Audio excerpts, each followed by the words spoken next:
Hi all, നമ്മളിന്ന് 10th prelim സീരീസിൻ്റെ രണ്ടാമത്തെ video ആണ് ചെയ്യാൻ പോകുന്നത്. ആദ്യ വീഡിയോ ചാനലുണ്ട്, കാണാത്തവരുണ്ടെങ്കിൽ കയറി കാണുക. ഇഷ്ടമായെങ്കിൽ ലൈക്ക് ചെയ്യുക, ഷെയർ ചെയ്യുക, സബ്സ്ക്രൈബ് ചെയ്യുക. നമ്മൾ ഇന്നിവിടെ നോക്കാൻ പോകുന്നത് 060/2022 നടന്നിട്ടുള്ള ഒരു എക്സാമിൻ്റെ കോമൺ പ്രിലിമിനറി എക്സാമിനേഷനാണ്. SLC ലെവൽ സ്റ്റേജ് 2വിൻ്റെ ക്വസ്റ്റ്യൻ പേപ്പറും അതിൻ്റെ ആൻസേഴ്സുമാണ് നമ്മൾ ഡിസ്കസ് ചെയ്യാൻ പോകുന്നത്. അപ്പോൾ അത് എല്ലാവരും കാണുക, പഠിക്കുക കേട്ടോ. അപ്പോൾ നമുക്ക് ക്വസ്റ്റ്യൻസിലേക്ക് പോവാം. ഫസ്റ്റ് ക്വസ്റ്റ്യൻ ഇതാണ്: മലയാള ഭാഷയും സംസ്കാരവും ആഗോളതലത്തിൽ പ്രചരിപ്പിക്കുന്നതിനായി കേരള സർക്കാർ ആരംഭിച്ച സംരംഭം ഏതാണ്?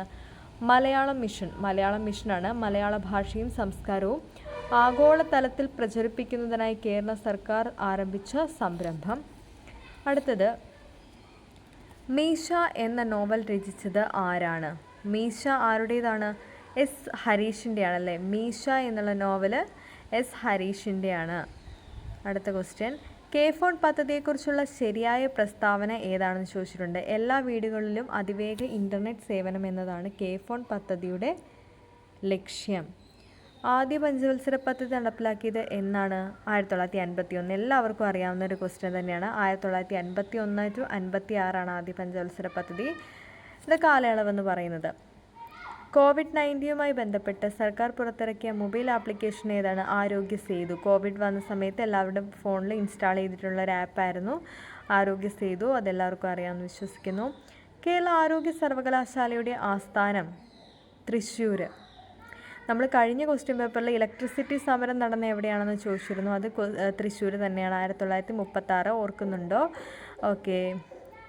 അടുത്തത്, അർജുന അവാർഡ് നേടിയ അങ്കിത റെയ്നിയുടെ കായിക ഇനം ഏതാണെന്നാണ് ചോദിച്ചിരിക്കുന്നത്. ഇപ്പോൾ ഇങ്ങനെയൊക്കെ ചോദിക്കുന്നുണ്ട്. ഇനങ്ങൾ ടെന്നീസാണ്. കുടുംബശ്രീ പദ്ധതിയുടെ പ്രധാന ലക്ഷ്യങ്ങൾ ഏതൊക്കെയാണെന്ന് ചോദിച്ചിട്ടുണ്ട്. ദാരിദ്ര്യ നിർമ്മാർജ്ജനം, ശിശു പോഷകാഹാരം, വനിതാ ശാക്തീകരണം, വായ്പാ വിതരണം. ഏതൊക്കെയാണ്? 1ഉം 3ഉമാണ്. ദാരിദ്ര്യ നിർമ്മാർജ്ജനം, വനിതാ ശാക്തീകരണമാണ് കേട്ടോ കുടുംബശ്രീയുടെ. ഓക്കെ. നിർദ്ദിഷ്ട സിൽവർ ലൈൻ പദ്ധതിയിൽ ഉൾപ്പെടാത്ത ജില്ല ഏതാണെന്ന് ചോദിച്ചിട്ടുണ്ട്. പത്തനംതിട്ടയാണ്. അപ്പോൾ ഉൾപ്പെടുന്ന ജില്ലകൾ ഏതൊക്കെയാണ്? കോഴിക്കോട്, തൃശ്ശൂർ, കോട്ടയം ഒക്കെ സിൽവർ ലൈൻ പദ്ധതിയിൽ ഉൾപ്പെടുന്ന ജില്ലകൾ ആണ്. ISROയുടെ ഇപ്പോഴത്തെ ചെയർമാൻ അറിയായിരിക്കുമല്ലോ, എസ് സോമനാഥാണ്. 5ാമത്തെ മലയാളിയും 10ാമത്തെ ISROയുടെ ചെയർമാനാകുന്ന ആളുമാണ്. ഓക്കെ. വിദ്യാപർവ്വതം മുതൽ ഇന്ത്യൻ ഉപദ്വീപിൻ്റെ തെക്കേ അറ്റം വരെ വ്യാപിച്ചു കിടക്കുന്ന വിസ്തൃതമായ ഭൂവിഭാഗത്തെ അറിയപ്പെടുന്നത് എന്താണ്? ഡെക്കാൻ പീഠഭൂമി. എവിടെ മുതലാണ്? വിദ്യാപർവ്വതം മുതൽ ഇന്ത്യൻ ഉപദ്വീപിൻ്റെ തെക്കേ അറ്റം വരെയാണ് വ്യാപിച്ചു കിടക്കുന്നത്. അടുത്ത ക്വസ്റ്റ്യൻ നോക്കിയാൽ, താഴെ തന്നിട്ടുള്ളവയിൽ നിന്നും ശരിയായ പാരമ്പര്യേതര ഊർജ്ജ സ്രോതസ്സുകൾ കണ്ടെത്തുക എന്ന് ചോദിച്ചിട്ടുണ്ട്. ഏതാണ്? 3 ശരിയാണ്. സൗരോർജം, ജൈവവാതകവും സൗരോർജവും, കാറ്റിൽ നിന്നുള്ള ഊർജം. ഇന്ത്യയുമായി കരാതിർത്തി പങ്കുവയ്ക്കുന്ന അയൽ രാജ്യങ്ങൾ ഏതാണെന്ന് കണ്ടെത്തുക. ചൈന, നേപ്പാൾ, പാകിസ്ഥാൻ, ഭൂട്ടാൻ, ബംഗ്ലാദേശ് ഒക്കെ എല്ലാം അതെ. അപ്പോൾ ഇതിൽ കൊടുത്തിരിക്കുന്ന എല്ലാം അതെ. പാകിസ്ഥാൻ, അഫ്ഗാനിസ്ഥാൻ ഒക്കെ നമ്മൾ കരാതിർത്തി പങ്കിടുന്ന രാജ്യങ്ങളാണ്, അയൽ രാജ്യങ്ങളാണ്. ഓക്കെ. ലോകത്തിലെ ഏറ്റവും ഉയരം കൂടിയ കൊടുമുടി ഏതാണെന്ന് ചോദിച്ചിട്ടുണ്ട്. അറിയായിരിക്കുമല്ലോ, മൗണ്ട് എവറസ്റ്റ് ആണ്. 15ാമത്തെ ക്വസ്റ്റ്യൻ നോക്കുകയാണെങ്കിൽ, മണികരൻ താപോർജ്ജന കേന്ദ്രം സ്ഥിതി ചെയ്യുന്ന ഇന്ത്യൻ സംസ്ഥാനം ഏതാണെന്നാണ് ചോദിച്ചിരിക്കുന്നത്. മണികരൻ താപോർജ്ജന നിലയം സ്ഥിതി ചെയ്യുന്ന ഇന്ത്യൻ സംസ്ഥാനം ഏതാണ്? ഹിമാചൽ പ്രദേശാണ്. ഹിമാചൽ പ്രദേശ്. സിന്ധു, ഗംഗ, ബ്രഹ്മപുത്ര നദികളുടെ എക്കൽ നിക്ഷേപങ്ങൾ മൂലം രൂപപ്പെട്ട ഭൂവിഭാഗമാണ് ഉത്തര മഹാസമതലം. ഒരുപാട് ക്വസ്റ്റ്യൻ പേപ്പറിൽ കണ്ടിട്ടുള്ള റിപ്പീറ്റഡ് ആയിട്ട് വരുന്നൊരു ക്വസ്റ്റ്യൻ തന്നെ.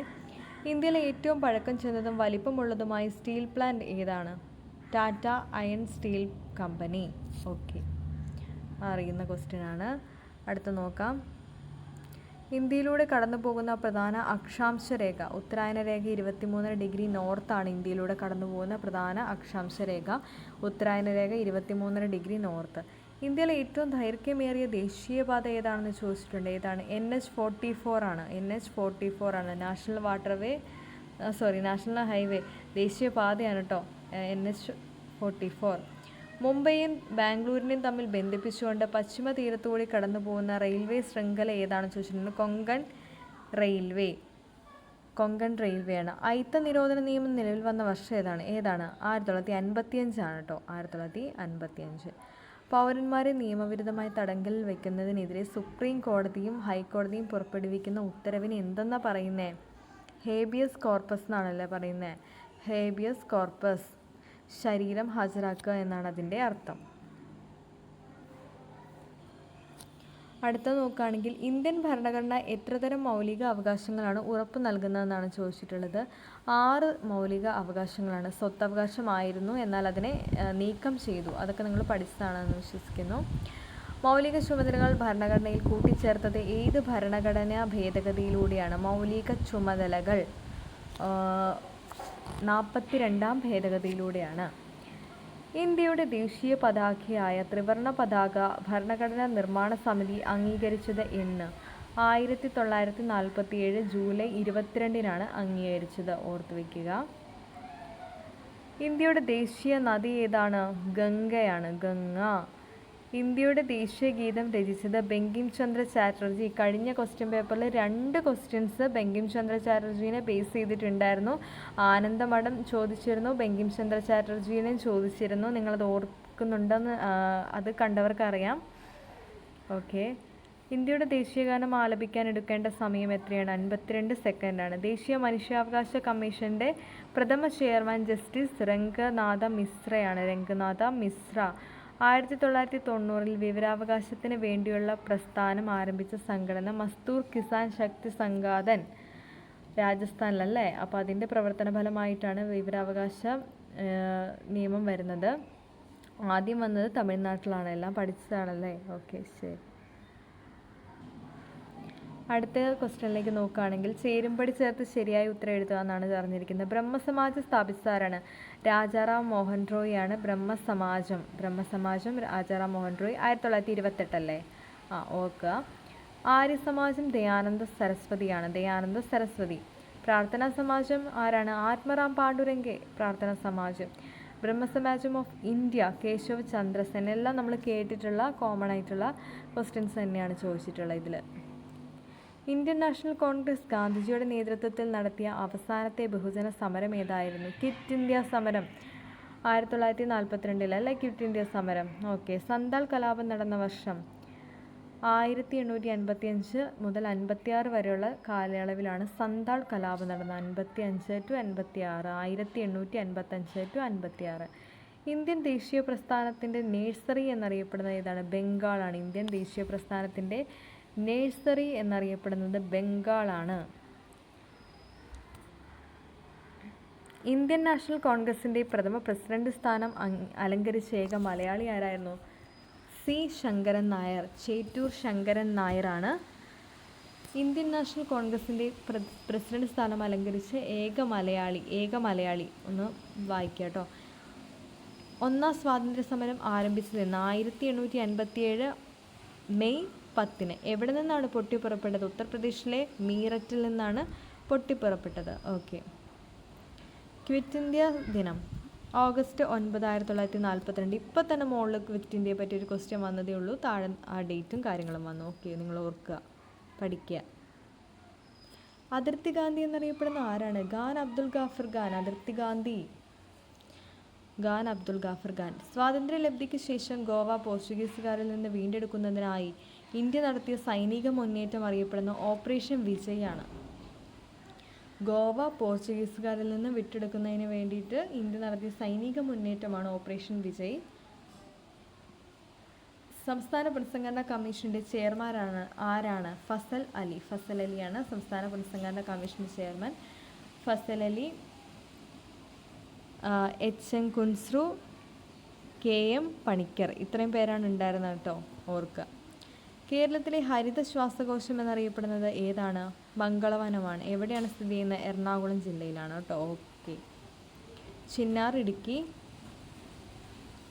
ആറളം കണ്ണൂർ.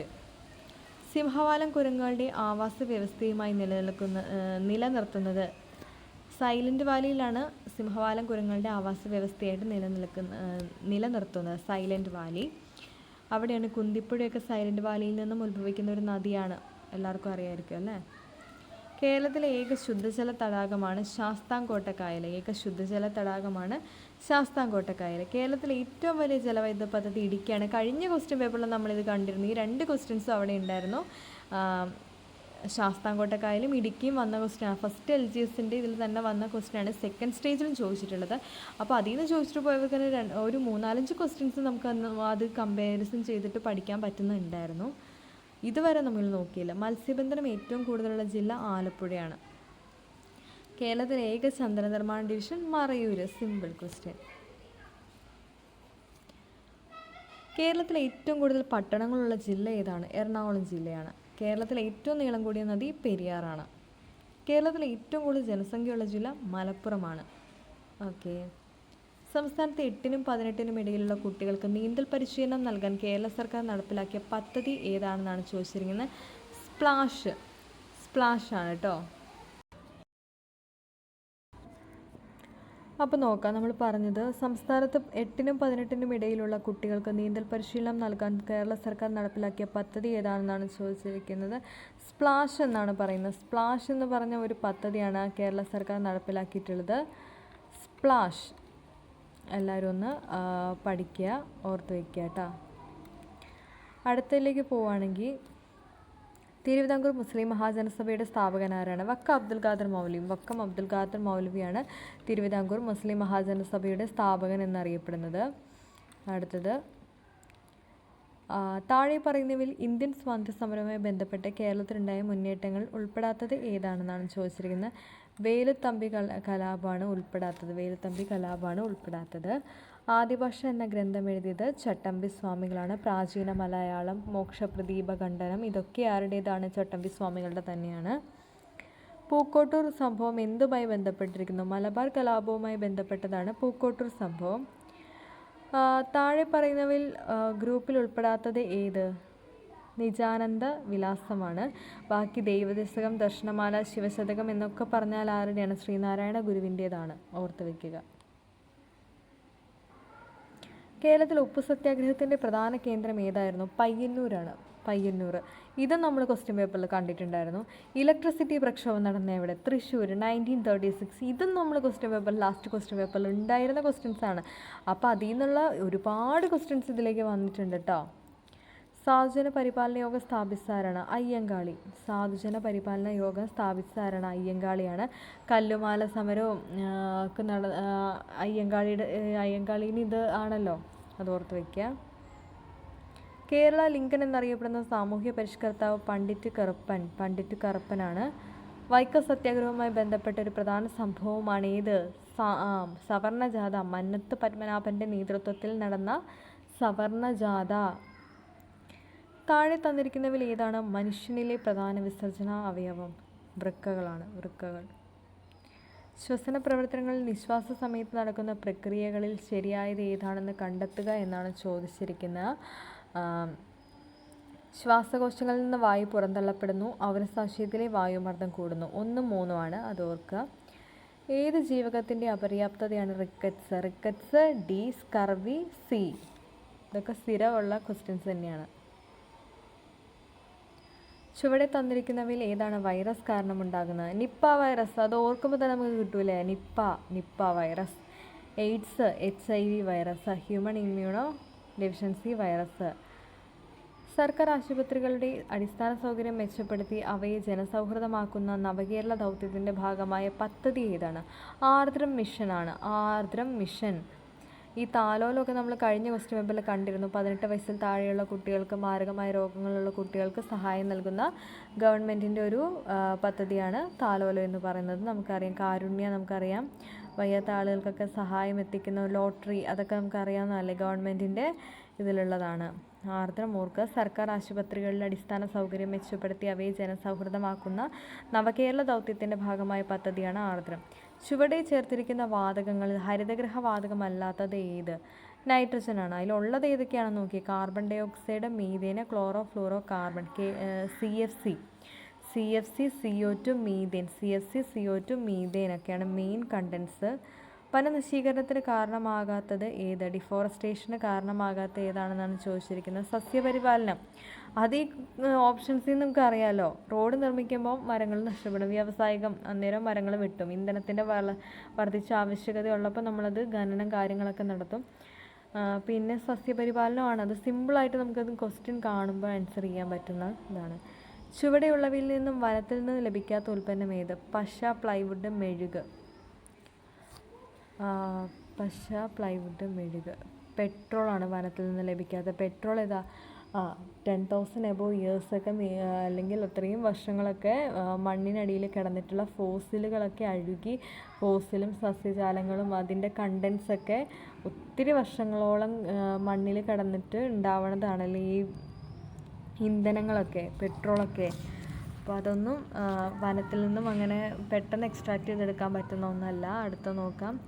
കേരളത്തിൽ മണ്ണുത്തിയിൽ വികസിപ്പിച്ചെടുത്ത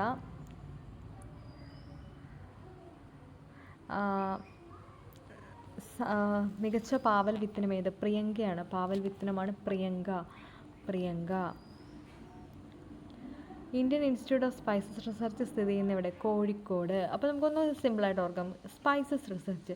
കോഴിക്കറിയൊക്കെ വയ്ക്കുമ്പോൾ നമുക്ക് ധാരാളം സ്പൈസസ് വേണ്ടി വരുമല്ലേ. അപ്പോൾ നമ്മൾ അതൊക്കെ വെച്ച് കണക്ട് ചെയ്ത് നോക്കി. Indian Institute of Spices research, Kozhikode. താഴെ കൊടുത്തിരിക്കുന്ന പ്രസ്താവനകളിൽ നിന്നും തെറ്റായത് കണ്ടെത്തുക. തെറ്റായത് ഈ 4 മാത്രമാണ്. ഒരേ ആറ്റോമിക് നമ്പറും വ്യത്യസ്ത മാസ് നമ്പറുള്ള മൂലകത്തിൻ്റെ വ്യത്യസ്ത ആറ്റങ്ങളായി സ്വഭാവം. തെറ്റായൊരു സ്റ്റേറ്റ്മെൻ്റ് ആണ്. ശരിയായിട്ടുള്ളത് ഏതൊക്കെയാണ്? ഒരാറ്റത്തിലെ നെഗറ്റീവ് ചാർജുള്ള കണമാണ് ഇലക്ട്രോൺ. ഇലക്ട്രോണിന് നെഗറ്റീവ് ചാർജാണ്. Positive charge proton, neutron charge ഇല്ല. ഇതൊക്കെ എല്ലാവർക്കും അറിയാമല്ലോ. ഒരു ആറ്റത്തിലെ ന്യൂക്ലിയോണുകളുടെ എണ്ണമാണതിലെ മാസ് നമ്പർ. കറക്റ്റ്. ആറ്റത്തിലെ ന്യൂക്ലിയസ് കണ്ടെത്തിയത് റൂദർഫോർഡാണ്. പ്രോട്ടോൺ, ഇലക്ട്രോൺ, ന്യൂട്രോൺ ഉണ്ടല്ലേ. അപ്പോൾ പ്രോട്ടോൺ കണ്ടുപിടിച്ച റൂദർഫോർഡാണ്. ഇലക്ട്രോൺ കണ്ടുപിടിച്ച ജെ തോംസൺ ആണ്.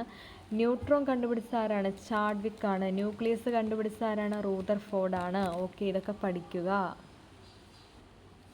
സിങ്ക് ബ്ലെൻഡിൻ്റെ സാന്ദ്രണത്തിന് ഉപയോഗിക്കുന്ന മാർഗ്ഗം ഏതാണ്? പ്ലവന പ്രക്രിയയാണ്. സിങ്ക് ബ്ലെൻഡിൻ്റെ സാന്ദ്രണത്തിന് ഉപയോഗിക്കുന്ന മാർഗ്ഗം പ്ലവന പ്രക്രിയ. കാൽസ്യത്തിൻ്റെ ബാഹ്യതമ ഷെല്ലിൻ്റെ നമ്പർ എത്ര? ഈ കെമിസ്ട്രി പോർഷൻ ആയിരുന്നു കുറച്ച് ടഫായിട്ടുണ്ടായിരുന്നു തോന്നുന്നു. കാൽസ്യത്തിൻ്റെ ബാഹ്യതമ ഷെല്ലിൻ്റെ നമ്പർ എത്ര? C4 ആണ് വരുന്നത് കേട്ടോ. ഡ്യൂട്ടീരിയത്തിലെ ന്യൂട്രോണുകളുടെ എണ്ണം 1 ആണ്. ഡ്യൂട്ടീരിയത്തിലെ പ്രോട്ടീനുകളുടെ എണ്ണം എന്ന് പറയുന്നത് എത്രയാണ്? 1 ആണ്. സോറി അത് ഓക്കെ ശരിയാണ്. പ്രോട്ടീൻ, ഡ്യൂട്ടീരിയം, ട്രിഷ്യയൊക്കെ നിങ്ങൾ പഠിച്ചിട്ടുണ്ടെന്ന് പറഞ്ഞു. ഘനജലം അങ്ങനെയൊക്കെ നിങ്ങൾ പഠിച്ചിട്ടുണ്ടാവും. ഓക്കെ. ഭക്ഷണ പദാർത്ഥങ്ങൾ കേടുകൂടാതെ സൂക്ഷിക്കുന്ന രാസവസ്തു? സോഡിയം ബെൻസോയേറ്റ് ആണ്. ഇത് ഈ സാക്കറിനൊക്കെ അറിയാലോ, സ്വീറ്റ്. ബാക്കിയൊക്കെ നിങ്ങൾ എന്ത് സംഭവിക്കുമെന്നാണ് ചോദിച്ചിരിക്കുന്നത്. ചലിച്ചുകൊണ്ടിരിക്കുന്ന ഒരു വസ്തുവിൻ്റെ പ്രവേഗം ഇരട്ടിയായി വർദ്ധിപ്പിച്ചാൽ അതിൻ്റെ ഗതികോർജത്തിന് എന്ത് മാറ്റം സംഭവിക്കുമെന്നാണ് ചോദിച്ചിരിക്കുന്നത്. 4 ഇരട്ടിയാകും. 4 ഇരട്ടിയാവും ഇതിൻ്റെ ഗതികോർജം. ഒരു വസ്തു ഭൂമിയിൽ പ്രയോഗിക്കുന്ന ആകർഷണ ബലം ഏതാണ്? ഭാരം. ഓക്കെ, ഗുരുത്വാകർഷണ ബലം, ഭാരം. ഓക്കെ, നെക്സ്റ്റ് ക്വസ്റ്റ്യൻ ക്യാൻസലാണ്. 79. താഴെ കൊടുത്തിരിക്കുന്നതിൽ തരംഗദൈർഘ്യം കൂടിയത് ഏത് നിറത്തിനാണ്? ഓറഞ്ച്. നമ്മൾ വിബ്ജിയോർ എന്നൊക്കെ പഠിച്ചിട്ടില്ലേ? Violet, indigo, blue, green, yellow, orange, red. അപ്പോൾ ആ കൊടുത്തിരിക്കുന്നതിൽ നോക്കുകയാണെങ്കിൽ റെഡിനാണ് ഏറ്റവും കൂടുതൽ തരംഗദൈർഘ്യം ഏറ്റവും കൂടുതൽ. വയലറ്റിനാണ് ഏറ്റവും കുറവ്. റെഡ് കഴിഞ്ഞാൽ ഏറ്റവും കൂടുതൽ തരംഗദൈർഘ്യമുള്ളത് ഓറഞ്ചാണ്. ഇവിടെ റെഡ് ഇല്ല, ചുവപ്പ് ഇല്ലാത്തത് കൊണ്ട് നമുക്ക് എന്തെഴുതാം? ഓറഞ്ച് തന്നെ എഴുതാം. കൂടിയതോ കുറഞ്ഞതോ അത് നിങ്ങളൊന്ന് ശരിക്കും നോക്കുക, എന്നിട്ടൊക്കെ ചെയ്യുക. ഇതുപോലെ സിമ്പിൾ ക്വസ്റ്റ്യൻസ് ആയിരിക്കും എക്സാം ഹോളിൽ ഇരിക്കുമ്പോൾ തെറ്റിച്ച് കളയുന്നത്. അതുകൊണ്ട് അതൊക്കെ വായിക്കുക. ഊഷ്മാവ് അളക്കുന്ന ഒരു യൂണിറ്റാണ് കെൽവിൻ. ഊഷ്മാവ് അളക്കുന്ന യൂണിറ്റാണ് കെൽവിൻ. പ്രവൃത്തിയാണ് ജൂള്. ഊർജവും ജൂൾ തന്നെയാണ്. താപവും ജൂള് തന്നെയാണ്. ഓക്കെ, താപം, പ്രവൃത്തി, ഊർജമൊക്കെ ജൂളാണ് എന്നൊക്കെ ഓർക്കുക. ഇനി നമ്മൾ മാത്സ് പോർഷൻസിലേക്ക് പോവാണ്. നമ്മളതിൽ ആൻസേഴ്സ് പറഞ്ഞു വിടാം. നിങ്ങൾ ചെയ്ത് നോക്കിയിട്ട് കറക്റ്റ് ആൻസർ കിട്ടുന്നുണ്ടോ നോക്കുക.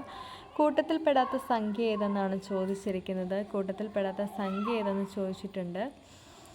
36, 100, 125, 9 ഇങ്ങനെ 4 ഓപ്ഷൻ തന്നിട്ടുണ്ട്. 125 ഇതെങ്ങനെ കിട്ടിയെന്ന് ഞാൻ പറയാം. 6ൻ്റെ സ്ക്വയറാണ് 36, 10ൻ്റെ സ്ക്വയർ 100, 3ൻ്റെ സ്ക്വയർ അല്ല ക്യൂബ് 6 × 6 36, 10 × 10 100, 3 × 3 9 വരുന്നുണ്ട് സ്ക്വയർ തന്നെ. അപ്പോൾ ഈ 125 എന്ന് പറയുന്ന മാത്രം സ്ക്വയർ അല്ല വരുന്നത്. ഓക്കെ, ദെൻ അടുത്തത് ചോദിച്ചിരിക്കുന്ന കൂട്ടാനാണ്. 13.01 + 13.032 - 10.43 എന്നിങ്ങനെയൊക്കെയാണ് ചോദിച്ചിരിക്കുന്നത്. അത് നിങ്ങൾ ചെയ്ത് നോക്കുക. ആൻസർ എ ആണ്. ദൂരം കിലോമീറ്റർ ആണെങ്കിൽ കോണിന് എന്താണ് വരുന്നത്? കോൺ ഡിഗ്രിയാണ്. കോൺ അളവ് ഡിഗ്രി. അടുത്ത സംഖ്യ ഏതെന്ന് കണ്ടുപിടിക്കുക. 7, 11, 19, 31, 47. അടുത്ത സംഖ്യ വരുന്നത് 67 അതെങ്ങനെയാണ് വരുന്നതെന്നൊന്ന് നോക്കി നോക്കുക കേട്ടോ. ഒരു മാസത്തിലെ 3-ാം തീയതി വെള്ളിയാഴ്ചയാണെങ്കിൽ ആ മാസത്തിലെ 21-ാം തീയതിക്ക് ശേഷമുള്ള 4-ാം ദിവസം ഏതാണ് എന്നാണ് ചോദിക്കുന്നത്. മാസത്തിലെ 3-ാം തീയതി വെള്ളിയാഴ്ചയാണെങ്കിൽ ആ മാസത്തെ 21-ാം തീയതിക്ക് ശേഷമുള്ള 4-ാം ദിവസം ഏതാണ് എന്നാണ് ചോദിച്ചിരിക്കുന്നത്. അതിനൊക്കെ ഇക്വേഷൻസ് ഒക്കെ ഉണ്ട്. നിങ്ങൾ കലണ്ടറിൻ്റെ ഇതൊക്കെ എടുത്ത് നോക്കുക. അപ്പോൾ ശരിയാണ് ആൻസർ. സരളയുടെ റാങ്ക് മുകളിൽ നിന്നും 9ഉം താഴെ നിന്നും 38ഉം ആണെങ്കിൽ ക്ലാസ്സിൽ ആകെ എത്ര കുട്ടികളുണ്ട് എന്നാണ് ചോദിച്ചിരിക്കുന്നത്. അപ്പോൾ നിങ്ങളതിൻ്റെ ആൻസർ വരുന്ന 38ഉം 9ഉം കൂടെ കൂട്ടുമ്പോൾ എത്രയാണ് വരുന്നത്? 47 -1 46. രണ്ട് സംഖ്യകളുടെ ലസാഗു 7700ഉം ഉസാഗ 11ഉമാണ്. അതിൽ ഒരു സംഖ്യ 275 ആണെങ്കിൽ മറ്റേ സംഖ്യ ഏത്? 308 എന്നാണ്. അതിന് 43 1/3 + 10 1/3 - 8 1/3. ആൻസർ എത്രയാണെന്നാണ് ചോദിക്കുന്നത്. 46 എന്നാണ് പറഞ്ഞേക്കുന്നത്. ഓക്കെ, 44ഉം 10ഉം എത്രയാണ്? 54. 54 - 8 എത്രയാണ് വരുന്നത്? 46. പിന്നെ അപ്പോൾ അത് തന്നെ കിട്ടി. 1/3 എന്നുള്ളത് കോമൺ ആണ് എല്ലാത്തിലും. സിമ്പിളായിട്ട് അതിൻ്റെ ആൻസർ കിട്ടും. വാർഷിക പരീക്ഷയിൽ അമ്മുവിന് കണക്ക്, സയൻസ്, മലയാളം, ഹിന്ദി, ഇംഗ്ലീഷ് എന്നീ വിഷയങ്ങൾ കിട്ടിയ മാർക്കുകൾ യഥാക്രമം 32, 45, 50, 28, 40 എന്നിവയാണെങ്കിൽ അമ്മുവിന് കിട്ടിയ ശരാശരി മാർക്ക് എത്രയാണെന്നാണ് ചോദിച്ചിരിക്കുന്നത്. 39. അതെങ്ങനെ കിട്ടിയത്? സിമ്പിളാണ്, എല്ലാം കൊടുത്തിട്ടുണ്ട്. ഇതിലൊരു കൺഫ്യൂഷൻ്റെ ആവശ്യമില്ല. ശരാശരി കാണാൻ തന്നെ total divided by total amount എത്രയാണെന്ന് കൂട്ടി നോക്കുക. അത് ഡിവൈഡഡ് ബൈ നമ്പർ. 32, 45, 50, 28, 40 കൂടെ കൂട്ടുമ്പോൾ ഒരു എമൗണ്ട് കിട്ടുമല്ലോ. അതിനെ 5 കൊണ്ട് ഡിവൈഡ് ചെയ്യുമ്പോൾ 39 കിട്ടും. 186, 25 എന്നീ സംഖ്യയുടെ വർഗ്ഗമൂലം കാണുക. 125 അത് ചെയ്ത് നോക്കുക. 91ാമത്തെ ക്വസ്റ്റ്യനിലേക്കാണ് നമ്മൾ പോകുന്നത്. 240 മീറ്റർ നീളമുള്ള ഒരു ട്രെയിൻ ഒരു പോസ്റ്റ് കടന്നു പോകുന്നതിന് വേണ്ട സമയം 24 സെക്കൻഡ് ആണെങ്കിൽ 750 മീറ്റർ നീളമുള്ള പ്ലാറ്റ്ഫോം കടന്നു പോകുന്നതിന് എത്ര സമയം വേണമെന്നാണ് ചോദിച്ചിരിക്കുന്നത്. ഓക്കെ, ഇപ്പോൾ ഇതുപോലെ പോസ്റ്റ്, ട്രീ ഒക്കെ കടന്നു പോകുന്ന ക്വസ്റ്റ്യൻസൊക്കെ കോമൺ ആയിട്ടൊരു ക്വസ്റ്റ്യനാണ്. അപ്പോൾ അത് പഠിക്കുക. 980 സെക്കൻഡാണ്. ഫോട്ടോയിലെ പുരുഷനെ ചൂണ്ടിക്കൊണ്ടൊരു സ്ത്രീ പറഞ്ഞു, അയാളുടെ സഹോദരൻ്റെ അച്ഛൻ എൻ്റെ മുത്തശ്ശൻ്റെ ഒരേ ഒരു മകനാണ്. ഫോട്ടോയിലെ പുരുഷനും സ്ത്രീയും തമ്മിലുള്ള ബന്ധം എന്താണെന്ന് ചോദിച്ചാൽ സഹോദരനാണ്. അയാളുടെ സഹോദരൻ്റെ അച്ഛൻ എൻ്റെ മുത്തശ്ശൻ്റെ ഒരേ ഒരു മകനാണ്. ഓക്കെ, സാഡ് എന്നതിനെ 814 എന്നും ക്യാറ്റ് എന്നതിനെ 317 എന്നും ഇയർ എന്നതിനെ 519 ആയാൽ ഡിയറിനെ എന്ത് സൂചിപ്പിക്കുന്നു എന്നാണ് ചോദിച്ചിരിക്കുന്നത്. അതെങ്ങനെയാണ് വരുന്നതെന്ന് വെച്ചാൽ ഇതിൽ ഇയറിലെ 6 ആണ്, ഡിയറിലെ 6 ഉണ്ട്. 6, 9 ആണ് വാല്യൂ കൊടുത്തേക്കുന്നത്. ക്യാറ്റിലെ എ, അത് ഡിയറിലെ എ വരുന്നുണ്ട്. അതിന് 1 ആണ് വാല്യൂ കൊടുത്തേക്കുന്നത്. ഇയറിലെ ഇ, അത് ഡിയറിൽ വന്നിട്ടുണ്ട്. അപ്പോൾ ഇയറിലെ ഈ 519 എന്നുള്ളത് ഇയറിലായിട്ട് 519 അങ്ങനെ തന്നെ വരുന്നു. പിന്നെ ഡി അല്ലേ ഉള്ളൂ കൺഫ്യൂഷൻ. അത് ഫസ്റ്റത്തെ 4 കിടപ്പുണ്ട്. അപ്പോൾ ഒരു ഡൗട്ട്സും ഇല്ല, സിമ്പിളായിട്ട് നോക്കി എഴുതാവുന്ന ഒരു ക്വസ്റ്റ്യൻ ആയിരുന്നു അത്. ഈസി. ഫോട്ടോയിലെ പുരുഷനെ ചൂണ്ടിക്കൊണ്ട് ഇത് 500 രൂപ വിലയുള്ള കസേര 10% ഡിസ്കൗണ്ട് അനുവദിച്ചു. വിറ്റാൽ നഷ്ടം എത്ര? സിമ്പിൾ, 50 രൂപ. അറിയാലോ, 50 രൂപയാണ് നഷ്ടം വരിക. 3 ക്യൂബ് ഇൻറ്റു 2 മൈനസ് 4 പ്ലസ് 14 64. അതും ചെയ്ത് നോക്കുമ്പോൾ കിട്ടും. 9 ഇൻറ്റു 2 18 മൈനസ് 4 27 ഇൻറ്റു 2 വരുമ്പോൾ 54 മൈനസ് 4 50 പ്ലസ് 14 64. റാണിയുടെ വയസ്സിനേക്കാൾ 10 കൂടുതലാണ് രവിയുടെ വയസ്സ്. രവിയുടെ വയസ്സിനേക്കാൾ 8 കുറവാണ് സുമിയുടെ വയസ്സ്. സുമിയുടെ വയസ്സ് 64 ആണെങ്കിൽ റാണിയുടെ വയസ്സ് എത്ര? അതും നിങ്ങൾ ഏജിൻ്റെ അത് വെച്ച് നോക്കുക. 62 ആണ്. ഒറ്റയാനെ കണ്ടെത്തുക. 4 സ്ക്വയർ പ്ലസ് 3 സ്ക്വയർ ആണ് വരുന്നത്. 4 സ്ക്വയർ പ്ലസ് 3 സ്ക്വയർ എന്ന് പറയുമ്പോൾ 16 പ്ലസ് 9 25 വരുന്നത് അല്ലേ. 6 സ്ക്വയർ എന്ന് പറയുമ്പോൾ 36 8 64 അത് 100 വരും. 10 സ്ക്വയർ എന്ന് പറഞ്ഞാൽ 100 വരും. 100 ആണ്, പക്ഷേ ഇത് സി മാത്രം 25 വരുന്നത്. ഓക്കെ, അങ്ങനെ. ഇത് എന്താ ഡോളർ സിമ്പിൾ അല്ലേ? ഡോളർ ഈക്വൽ ടു ഇൻറ്റു ആണെങ്കിൽ at equal to minus slash equal to plus ആണെങ്കിൽ പെർസെൻറ്റേജ് ഈക്വൽ ടു സബ്സ്ട്രാക്ഷൻ ആയാൽ $23 23% 23 സ്ലാഷ് പ്ലസ് 10 at 3. അത് ഇതിനിടയ്ക്കോട്ട് ആ സംഖ്യകളിട്ട് കൊടുത്താൽ മതി. 23 ഇൻറ്റു 25. അത് കഴിഞ്ഞിട്ട് എന്താ വരുന്നത്? Divided by 10 minus 3. അതിൻ്റെ ആൻസർ അങ്ങ് ചെയ്യുക. 99 ഡിലീറ്റഡ് ആയിട്ടൊരു ക്വസ്റ്റ്യൻ ആണ്. പിന്നെ 100ാമത്തെ 23:3 ആണെങ്കിൽ 23 എന്നുള്ളത് 3 ഈക്വൽ ആണെങ്കിൽ 1000 എന്നുള്ളത് 10 ഈക്വലാണ്. അതെങ്ങനെയാണെന്നോ 3 ഇൻറ്റു 3 ഇൻറ്റു 3 27. 10 into 10 into 10 1000. അപ്പോൾ വളരെ സിമ്പിളായിട്ട് സ്റ്റേജ് 1 നോക്കുകയാണെങ്കിൽ സ്റ്റേജ് 2 LGS എന്ന് പറഞ്ഞാൽ വളരെ സിമ്പിളായിട്ടൊരു ക്വസ്റ്റ്യൻ പേപ്പറാണ്. നല്ല രീതിയിൽ ഈ ക്വസ്റ്റ്യൻസിൽ ആൻസർ ചെയ്യാൻ പറ്റും. ആകെ കെമിസ്ട്രിയുടെ 2-3 ക്വസ്റ്റ്യൻ മാത്രമേ അധികം റിപ്പീറ്റഡ് ആയിട്ടില്ലാത്തുള്ളൂ. ബാക്കിയെല്ലാം തന്നെ വന്നേക്കുന്ന പ്രീവിയസ് ഇയർ ക്വസ്റ്റ്യൻ പേപ്പേഴ്സിൽ നിന്ന് തന്നെയാണ്. അതുപോലെ റിപ്പീറ്റഡ് ആയിട്ടുള്ള ക്വസ്റ്റ്യൻസ് തന്നെയാണ് വന്നിരിക്കുന്നത്. ഫസ്റ്റ് സ്റ്റേജിൽ നടന്നതിനും കുറേ ക്വസ്റ്റ്യൻസ് ഉണ്ടായിരുന്നു. അതിന് മുന്നേയുള്ള ക്വസ്റ്റ്യൻ പേപ്പേഴ്സിൽ നിന്നും ഒക്കെയുള്ള സിമ്പിളായിട്ടുള്ള ക്വസ്റ്റ്യൻ. മാത്സ് ഒക്കെ എന്ന് പറഞ്ഞാലും ഇക്വേഷനൊന്നും പഠിക്കാണ്ട് പോയവർക്ക് തന്നെ നല്ല രീതിയിൽ ആൻസർ ചെയ്യാൻ പറ്റുന്ന ഒരു ക്വസ്റ്റ്യൻ പേപ്പറാണിത്. അപ്പോൾ എല്ലാവരും നോക്കുക. ഇതിൽ നിന്ന് ഇനിയും റിപ്പീറ്റഡായിട്ട് ചോദിക്കാൻ സാധ്യതയുണ്ട്. Okay, thank you. ക്ലാസ് കേട്ട എല്ലാവർക്കും താങ്ക്സ്. അപ്പോൾ ഈ ചാനൽ ഇഷ്ടപ്പെട്ടെങ്കിൽ നിങ്ങൾ സബ്സ്ക്രൈബ് ചെയ്യുക, ലൈക്ക് ചെയ്യുക, ഷെയർ ചെയ്യുക കേട്ടോ. Okay, thank you.